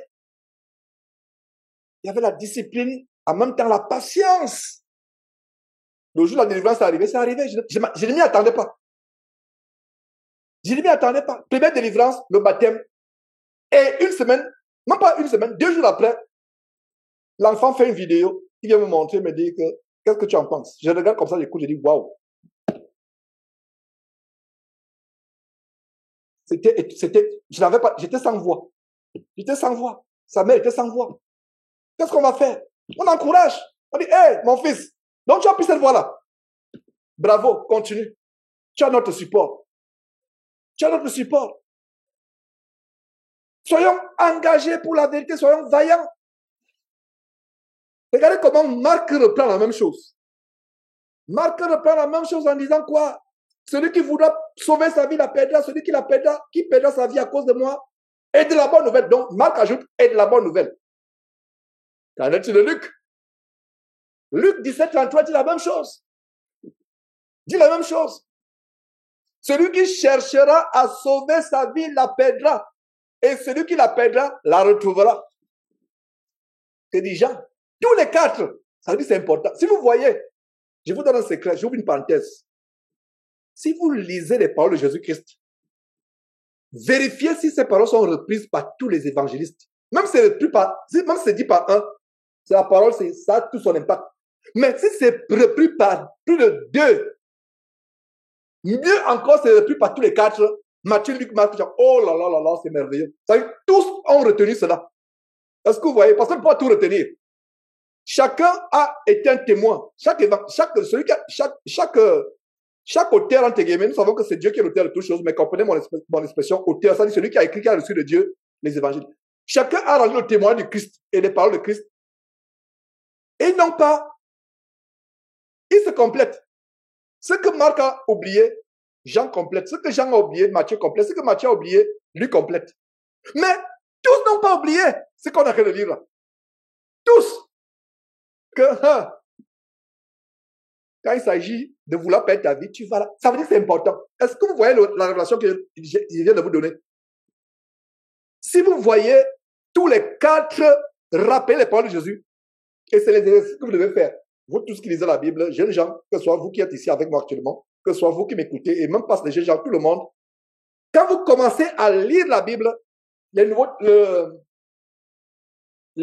évangiles, faites attention, vérifiez les paroles de Jésus-Christ. Faites attention à ces paroles, mémorisez les paroles de Jésus-Christ. Maintenant, comparez avec Matthieu, Marc, Luc, Jean. Les paroles, donc faites même une liste des paroles que tous disent. C'est pour ça qu'il faut du temps pour étudier cette Bible. Il faut du temps. Ce n'est pas que tu lis, comme le frère Georges nous casse la tête tous les jours. Il faut lire. Tu es là, tu ouvres la bouche, tu lis à haute voix 30 minutes, tu fermes la Bible. Oh, j'ai lu pour la journée. Après, tu as un gros plat de foufou et tu as les snacks après. Tu as je ne sais pas quoi. Si tu es encore un chrétien mondin, il y a 2 bouteilles de bière à côté que tu tapes après. Non, c'est pas comme ça. Tape les versets bibliques et non la bière. Mes frères et sœurs, les Camerounais savent ce que c'est taper la bière. Tape les versets bibliques. Dans ton intelligence, grave-les. Grave-les. On dit, C'est pas superficiel. Oh, comme il me casse la tête là, chaque dimanche, lisez la Bible, chaque dimanche, lisez la Bible. Donc, je vais lire. Non, prends le temps d'étudier. Va en profondeur, compare. Pourquoi je suis en train de vous montrer ces choses aujourd'hui? Parce que j'ai pris le temps de comparer les 4 évangiles par rapport aux paroles de Jésus-Christ qui disent celui qui voudra garder sa vie t'appelle. Donc, je prends les 4 passages, je les mets ensemble. C'est ça l'étude biblique. Tu vas en profondeur. En profondeur. Regardez. Pour nous qui avons fait droit, ou pour ceux qui ont fait médecine, ils vont en profondeur dans les études. Ils vont en profondeur. Tu fais droit aux États-Unis. Ah, mon ami, va en profondeur dans le décortiquage de la loi. Va en profondeur. Et tu mémorises. Si tu n'aimes pas mémoriser, jeune homme, tu ne peux pas faire des études d'avocat ici aux États-Unis. Il faut aimer mémoriser, il faut aimer aller en profondeur. Et si nous allons en profondeur pour des choses périssables comme le droit, les choses qui ne t'apportent pas la vie éternelle, mais pourquoi ne doit pas être aussi diligent? Jeune homme, jeune fille, mon frère en Christ, ma soeur en Christ, le même zèle que tu as décortiqué les ouvrages de médecine, les ouvrages de droit, les ouvrages d'architecture, selon ton métier, peu importe le métier, ou de mécanique, et le même zèle à décortiquer, à savourer la parole de Dieu. Donc regardez comment tous en parlent. Matthieu 10, 39, Marc, Luc 35, Luc 17, 33. Maintenant, lisons le dernier verset qui parle de cela. Jean chapitre 12, verset 25, qui dit quoi? Celui qui aime sa vie. Jean ajoute un détail, c'est aimer. Les autres parlaient de chercher à sauver sa vie. Luc parle de chercher à sauver. Matthieu parle de celui qui va conserver sa vie. Marc parle de celui qui voudra sauver sa vie. Mais Jean ajoute juste un détail. Celui qui aime sa vie la perdra. Donc, Jean va même plus loin. Jean est plus profond. Et en passant, Jean est le seul parmi les 4 qui parle de manière spirituelle. Tous parlent de manière, je ne sais pas si vous comprenez, il ne faut pas que je vous embrouille quand il dit parle de manière spirituelle. Tous parlent inspirés par Dieu. Donc c'est spirituel. Mais Jean a beaucoup d'images. Il parle avec beaucoup d'images. Jean parle avec... Il y a beaucoup de profondeur spirituelle dans Jean. Je ne sais pas comment, si vous comprenez ce que je suis en train de dire. Les autres donnent les récits comme un historien. Surtout Matthieu. Voilà ce qui s'est passé. Il a fait ceci, il a fait cela. Luc aussi. D'ailleurs, Luc a écrit le livre d'histoire. Luc a écrit Actes des apôtres. Donc, quand vous voyez Luc et Actes, c'est un récit, c'est le récit chronologique. Il s'est passé ceci, il s'est passé là. Jean fait le contraire. Jean ne fait pas un récit chronologique des événements. Jean fait le récit, je vais dire, en profondeur. En fait, il explique spirituellement la vie de Jésus et l'évangile de Jésus. La doctrine de Jésus, spirituellement. Donc, Jean parle d'aimer sa vie. Et ce verset me fait peur.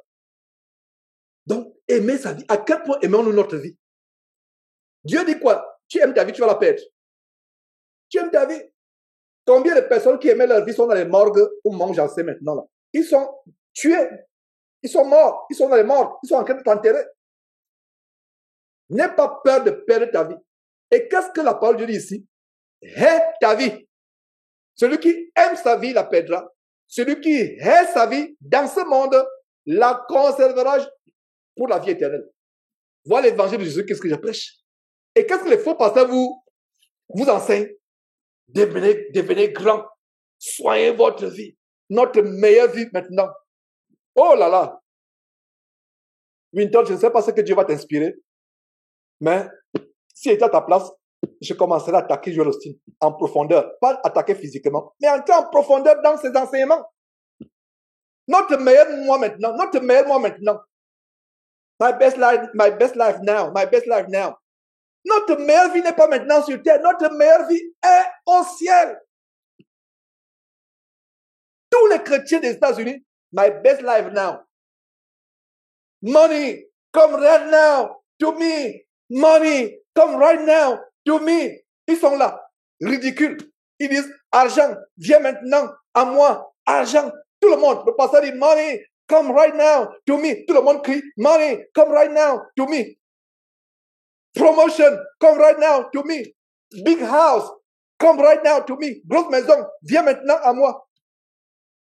Et c'est ce que tous ces pasteurs font dans leur cycle. Les maçons Chinasi, tous, l'évangile de déclarer les choses, la pensée positive. Vous pensez à une voiture décapotable, les Américains aiment très bien leur Corvette. C'est une voiture sport, la Corvette, c'est une voiture, tous les Américains, quand ils vont à la retraite, son rêve c'est d'aller à la retraite et d'avoir une Corvette. Corvette, come right now to me. Il n'y a pas encore de Corvette, mais tu dis à la Corvette, viens maintenant à moi. Chacun récite. Voilà ce qui se passe dimanche après dimanche, je le signe. Et les Américains pensent que c'est pas Christ. Et il n'y a personne qui peut prêcher. Il n'y a personne ne prêche, personne dénonce.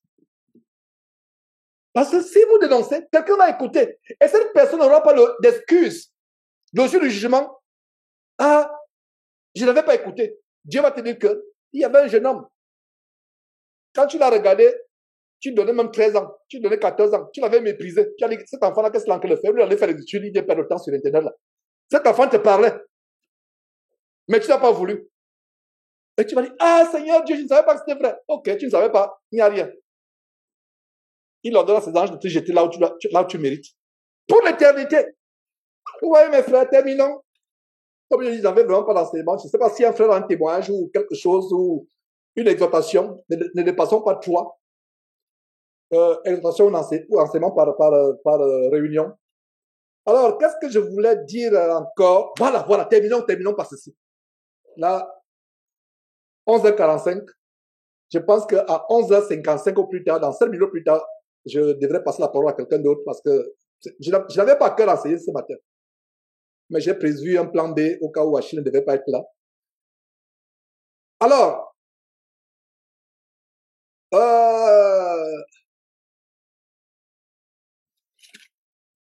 après la mort de Jésus, c'est par là que je vais en terminer, suivez très bien. Après la mort de Jésus, après la montée de Jésus au ciel, où étaient Pierre et les autres apôtres? Ils étaient où? Voyons là où ils étaient. Ouvrez vos Bibles. Dans Actes, Jean chapitre 20, verset 19, pour voir là où Pierre et les autres disciples étaient après la montée de Jésus au ciel. Certains étaient retournés à leur labeur. D'autres sont retournés à la pêche, pêcher. D'autres sont retournés à leur fonction. Et voyons où Pierre et les autres étaient. La Bible ne dit pas que Pierre était parmi eux, mais nous pouvons, en lisant ce chapitre-là, le contexte avec Actes chapitre 1, on peut savoir que Pierre était avec eux. Regardez là où ils étaient. Que Dieu te délivre, mon frère, de l'esprit de peur aujourd'hui. Jean chapitre 20. Voyons là où ils étaient. Jean chapitre 20. Jean chapitre 20. Verset 19.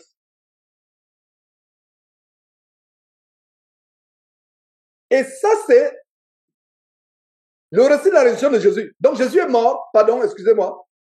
J'ai parlé là où ils étaient après la montée de Jésus au ciel. Non, Jésus n'était pas encore monté. Et même après la montée de Jésus au ciel, la même peur va continuer. Ils étaient où? On va voir là où ils étaient après la résurrection de Jésus. On peut lire, vous pouvez lire le contexte pour voir comment Jésus est ressuscité. Et à partir du verset 19, qu'est-ce que nous voyons?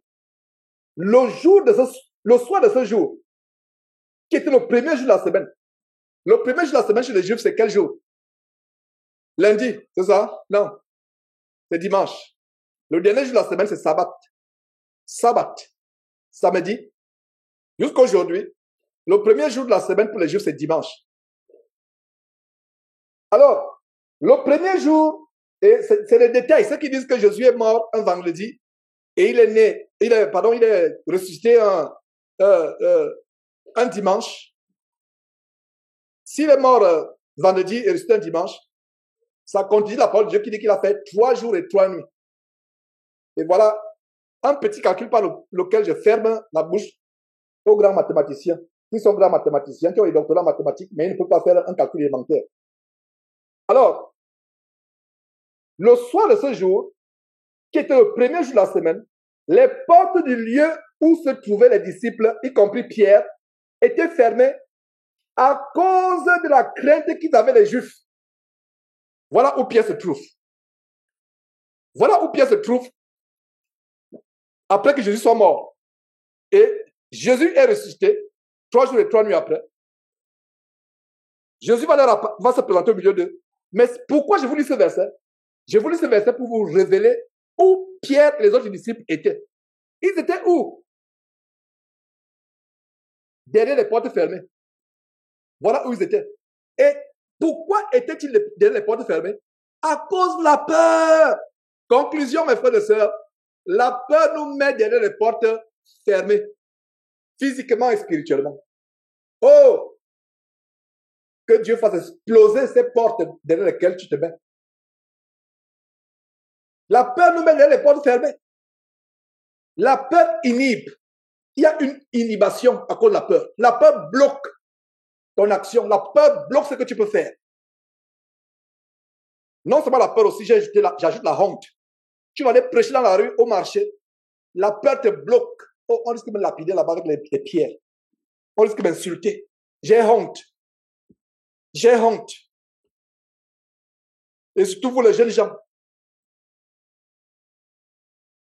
J'étais jeune comme vous. Ah, la jeune fille que je convoite là-bas au coin de la rue, derrière le boutiquier, quand elle va me voir prêcher, elle va se moquer de moi. Peut-être la chance que j'avais, en passant, pour nous chrétiens, il n'y a pas de chance, mais je parle comme un jeune insensé. La chance que j'avais de l'avoir comme épouse est partie. Donc, je ne prêche pas. Va prêcher. Si elle est ta femme, elle sera ta femme. Et si tu prêches, et les fiançailles que tu avais avec elle sont détruites, ça veut dire que ce n'est pas la femme que Dieu veut pour toi. Parce que la femme que Dieu veut pour toi va te soutenir dans ta folie pour Christ. La folie selon le monde, mais la beauté selon Dieu. La femme là va te soutenir. Alors, ils étaient dans les portes fermées. Regardez ce qui se passe le jour où Pierre est baptisé. Le jour où il est baptisé du Saint-Esprit, le jour où il est baptisé, Pierre donne un sermon qui est contraire au récit des portes fermées. Alors, dans Actes chapitre 2. Mettez le doigt dans Jean chapitre 20, mettez le doigt et comparez les deux récits. En Jean chapitre 20, verset 19, il est avec les disciples dans les portes fermées. Mais le jour de la Pentecôte, Pierre donne un serment. Le jour, il n'a pas attendu un mois. Les gens n'ont pas dit à Pierre, non, comment ça, le jour où tu te baptises, tu commences à prêcher. Non, on n'a pas dit ça à Pierre. Mes frères et sœurs, lisez bien votre Bible. Lisez bien votre Bible. Et cessez d'être emporté par les émotions et par les raisonnements qui ne sont rien, qui ne sont pas fondés sur la parole de Dieu. Et surtout les frères en Christ, votre problème, c'est les émotions. Malheureusement, certains frères aussi sont emportés par les émotions. Pierre a enseigné le jour où il a été baptisé. Il n'a pas dit, je vais attendre 6 mois. Ah, il faut d'abord qu'on me forme. Il faut d'abord être prêt. Il faut d'abord m'assurer que je suis prêt à recevoir les coups. Non, le jour. Oh, mes frères et sœurs. Et quelques jours avant, il est où? Dès les portes fermées. Donc, le baptême que Pierre a expérimenté, le baptême du Saint-Esprit, a transformé Pierre. Il n'a pas attendu. Il a ouvert la bouche quand les gens sont moqués. Ils disent que vous êtes, votre parole langue là, c'est pas le parole langue. Vous êtes plein de vin doux. Il a dit, mais comment le vin doux, c'est le matin? Nous, les Juifs, nous ne buvons pas le matin. Ce n'est pas comme au Cameroun où à 10 h du matin, vous voyez les gens, les fonctionnaires sur les arbres, sur les manguiers, avec les cravates vestes, avec les bières et les soya sur les tables. Mais les Juifs ne boivent pas la bière, les liqueurs fortes à 7 h du matin. C'est au Cameroun et peut-être au Gabon. Mais les Juifs ne boivent pas. Pierre l'a dit. Et ces gens ne sont pas ivres. Comme vous le supposez. Ce n'est que quelle heure? Oh là là. Acte chapitre 2. Lisez Acte chapitre 2. Verset 14. Pierre se présenta avec les 12. Parce qu'au verset 13, d'autres se moquaient. Ils sont pleins de vin doux. Pierre dit, se présente avec les 11. Il dit, ces gens ne sont pas ivres, Comme vous le supposez, c'est la troisième heure. Si on calcule la troisième heure, c'est 9h ou 10h du matin. Non, c'est le matin. Au Cameroun, les gens devaient dire, tu as raison, nous sommes ivres, passe ta route, va aussi être ivre ta part. Mais Pierre a dit, non, les Juifs, nous ne sommes pas ivres le matin. Ce serait une abomination. Pierre dit que, voilà ce qui s'est passé. Et Pierre qui était dans les portes fermées, qui avait peur des Juifs. Qu'est-ce qu'il dit? Il commence à prêcher. Il commence à prêcher. Il prêche, il prêche, il prêche, il prêche. Qu'est-ce qu'il dit? Cet homme, il parle de Jésus. Cet homme livré selon le dessein et selon la préscience de Dieu, vous l'avez crucifié. Soulignez, vous l'avez crucifié. Incroyable. Une foule, vous les accusez directement. Tu les accuses. Voilà le courage de Pierre. Comparez Jean chapitre 20, verset 19. Et l'accusation directe de Actes chapitre 2, verset 23. Cet homme livré selon le dessein et selon la présence de Dieu. Vous l'avez crucifié. Vous l'avez fait mourir. Voilà un prédicateur. Qu'est-ce qui a changé? Le courage de Pierre. Pierre a attendu une semaine. Il a attendu un mois. Oh, je viens à peine de me baptiser avant d'aller prêcher ou avant d'aller dénoncer. Je dois attendre un mois. Je dois attendre. Non, le même jour. Oh, frère, j'espère que vous comprenez cet enseignement. Le même jour. Et après quoi? Et qu'est-ce qui s'est passé le même jour? Qu'est-ce qui s'est passé le même jour? Le même jour qu'il prêche, qu'est-ce qui se passe? Verset 41, toujours le chapitre 2. Ceux qui acceptèrent avec joie. Lui, ce qu'on n'a pas avec joie. C'est King James qui a avec joie. Donc, ceux qui acceptèrent, pas en graissant les dents, mais avec joie, acceptez la parole de Dieu avec joie. Avec joie, la parole fut baptisée. Et en ce jour, soulignez, en ce jour, mettez entre parenthèses, le même jour, en anglais, on va dire the very same day. Le même jour, il est baptisé. Du Saint-Esprit. Le même jour, il est baptisé. Le même jour. Pas une semaine après. Pas un mois, pas un an, pas 2 ans. Le même jour. Verset 41. Ceux qui acceptèrent avec joie sa parole furent baptisés. Et en ce jour-là, soulignez, en ce jour-là, vous mettez le jour où Pierre est baptisé. Le même jour, il est baptisé. En ce jour-là, le nombre de disciples augmentait à environ 3000 âmes. Le même jour. Frère, n'attends pas. Oh, je vais attendre. Je viens de me baptiser. Je ne peux pas aller au quartier commencer à crier sur les marchés. Tu sors des eaux du baptême, va marcher. J'espère que vous comprenez. Ma prière, c'est que Dieu vous amène à comprendre. Malheureusement, beaucoup parmi nous sont là à comprendre. Ils ne comprennent pas. Le même jour, 3000 personnes. Tu sors des eaux du baptême, tu vas prêcher. Le même jour. J'allais terminer. Mes frères. Que Dieu nous donne d'être vaillants.